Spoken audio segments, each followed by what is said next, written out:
If you're watching this video, then you probably just started calisthenics and looking for some insight on what's to come. Or you've been doing calisthenics for a few years like me and pretty much just want to get a better understanding of my experience and how it relates to your experience. So in this video, I'm going to be breaking down the 3 most important things that I've learned from training calisthenics for 5 years. So, as a guy who can do handstand push-ups for multiple repetitions, one-arm pull-ups, getting consistent PRs on my weighted calisthenics movements like the weighted chin-ups, weighted dips, I could definitely say that I've learned a lot of things when it comes to my training in order to accomplish these, in my opinion, impressive feats. Which leads on to the first point of this video. It's not the exercises that I chose, but rather the amount of effort and time that I put into each exercise. So, if you were like me, you probably went on YouTube, searched in best 2024 calisthenic back exercises and whatnot. And honestly, I may have been a victim from the content creator side of like posting like the best back movements or the best bicep exercises that you should do. And even though they do have some truth in it, well, it definitely does have some truth in it, but in the grand scheme of things, a lot of these videos are really opinionated based videos, and they pull in some kind of like personal experience, relative experience from like the calisthenics community. But at the end of the day, whether or not you have the best exercise, here's the truth. If you're not putting in the effort and necessary time to actually master this exercise, you're not going to be able to see any results, or at least you're not going to be able to see the most optimal results that you're looking for. Now, let me take a step back. What do I mean by effort and time? In a nutshell, effort can be represented as the level of effort that you put on exercise, the amount of force that you're exerting on a particular exercise, and we measure that by intensity. So for example, if you've been doing like the weighted dips and you've been stuck at a particular load, and you're trying to be able to figure out how to get to doing more loads on the weighted dips. But here's the thing, in the actual session, you're not even genuinely nervous or anxious about starting the set. There's like no fear factor that's coming into you before you're working out. Then that's more than likely telling me that you're not training within the right intensity with the right intent. So whenever I'm doing heavy loads, best believe whether I'm like squatting, dipping, chin-ups, I feel a little bit nervous before I get into that set, before my working set. Like, even though I know I can probably hit that attempt, there's still some nerves kind of like getting into me, right? So if you're not feeling that little nervousness, that little shyness of starting that set, then you're definitely just cruising throughout your workouts. You're not really pushing yourself to take it to the next level. Now, if you didn't already know, the amount of effort that you put into an exercise directly correlates to the amount of mechanical tension that's being stressed on a particular muscle. And mechanical tension is the main driver for hypertrophy, aka building muscle and improving your strength adaptations. So to put it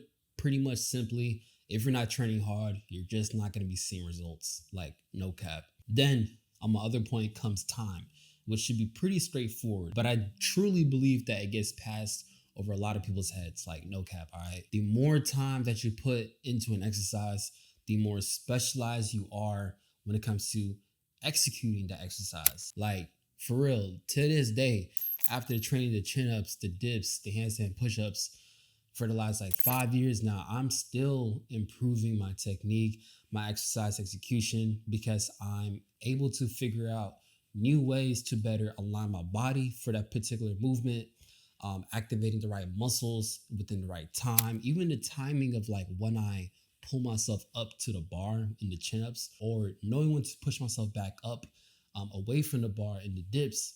Like, these are all things that I'm taking note of even after 5 years of doing them.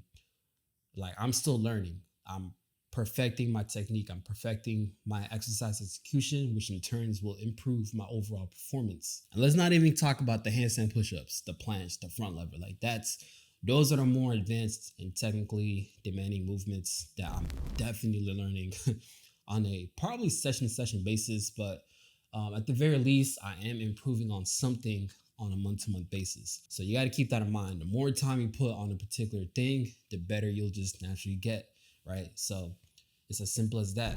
Progress doesn't need to be linear. It just needs to be steady.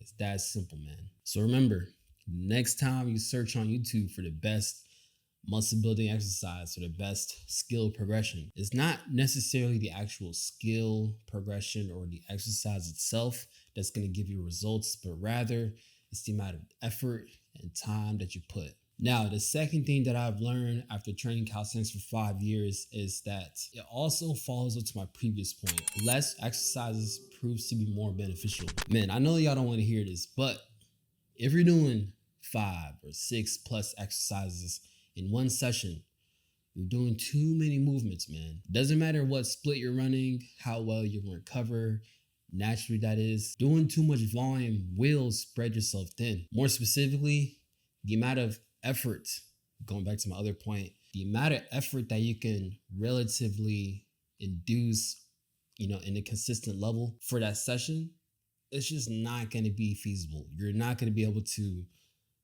just maintain that same level of effort for that many movements, especially if you're doing compound movements for the entire session, right? It's just not feasible.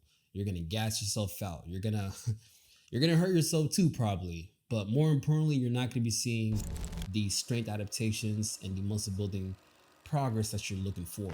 For example, let's bring in a real life example, right? I actually attended a university, majored in IT, information technology. I remember I was doing about 18 credits, 15 to 18 credits per semester. Now that's about 5 to 6 classes. So each class is like 3 credits, I believe. And I remember this was the hardest semester of my entire university journey, right? Doing 6 classes in one semester, bro, is insane. That's like 6 different exams in 1 week.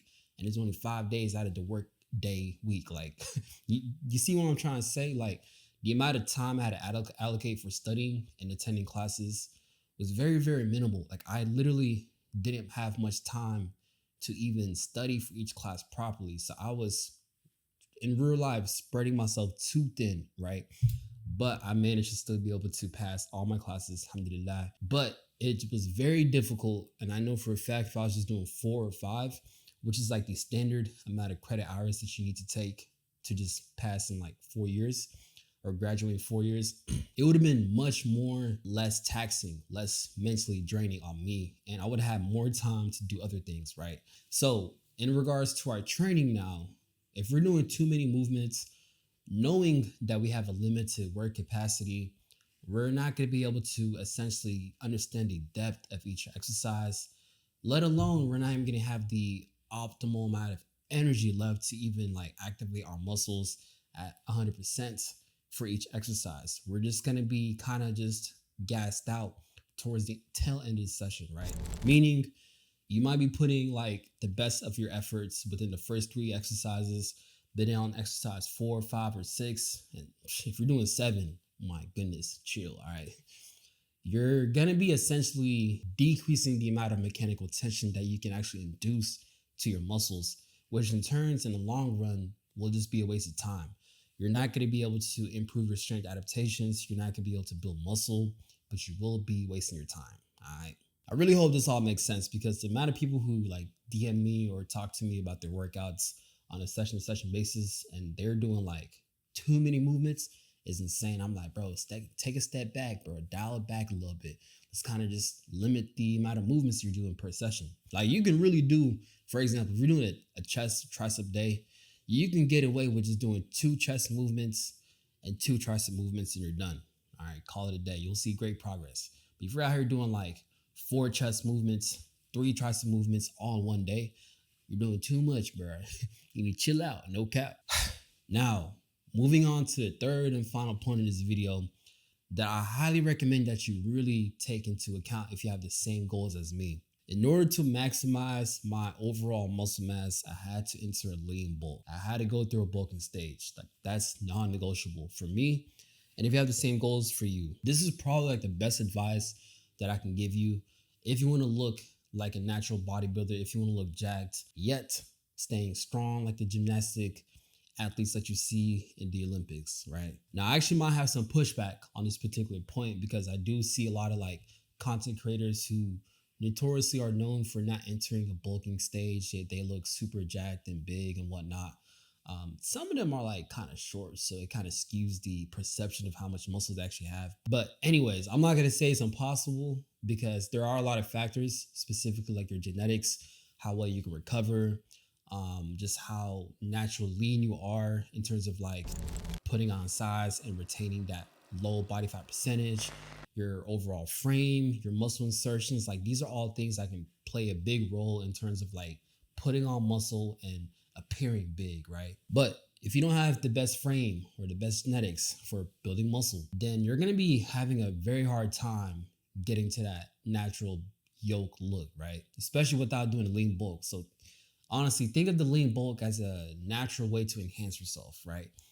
If you're doing a lean bulk and you're doing it properly, here's what I suggest. You want to make sure that you're training a handful of movements, you're training hard, going back into effort and time, and you're also taking the bulk slow. So you don't want to be gaining anywhere between 2 to 4% of your total body weight per month. So for me, I remember one time when I did my first lean bulk, I was weighing got 165 pounds.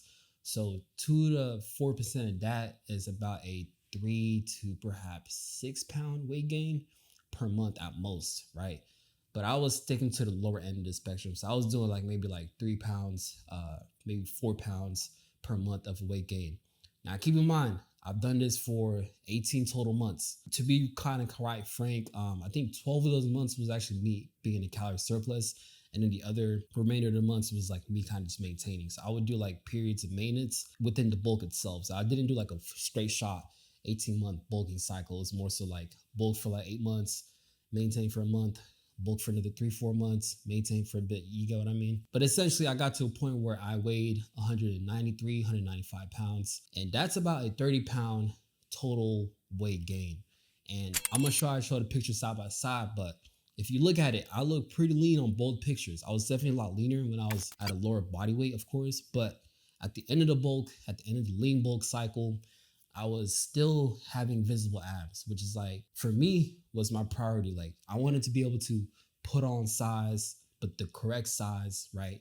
Not a lot of fat and still have visible abs. Not be super cut up, right? But just be looking a little bit lean, you know what I mean? With that being said, if you want to build muscle, look jacked, stay lean, like I did, you want to make sure that you're incorporating all these points, but it's more specifically hitting a lean bulk. If you're not doing a lean bulk, you're pretty much putting yourself at a disservice when it comes to like maximizing the amount of muscle that you can gain in the quickest amount of time, right? So you could probably gain a lot of muscle without doing a lean bulk, but it's going to take you a lot longer. And frankly, I know we don't got that time and patience for that long of a duration, all right? These are all the things that I've learned over the last 5 years of training calisthenics.